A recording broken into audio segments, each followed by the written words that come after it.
Welcome to knowledge study point. চলে এসেছি আজকে দৈর্ঘ্য পরিমাপের আরেকটি চ্যাপ্টার নিয়ে।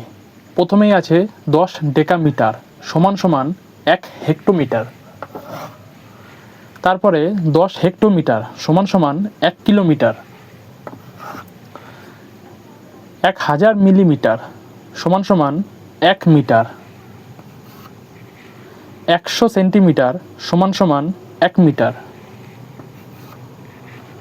10 ডেসিমিটার সমান সমান 1 মিটার। এই ছিল আজকের ভিডিও।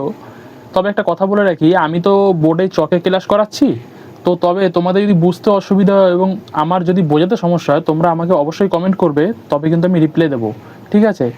আর আমাদের নলেজ স্টাডি পয়েন্টের লোগো হচ্ছে এটা, অথবা এটাও বলতে পারো এটা, ঠিক আছে? তো নলেজ স্টাডি পয়েন্টটি তোমরা সবাই সাবস্ক্রাইব করে দাও, পাশে থাকা বেল আইকনটি প্রেস করে নোটিফিকেশনটি অল করে দাও। ভিডিওটি কেমন লাগলো অবশ্যই জানাবেন কমেন্ট বক্সে। ততক্ষণ ধন্যবাদ, আসছি নেক্সট ভিডিও নিয়ে।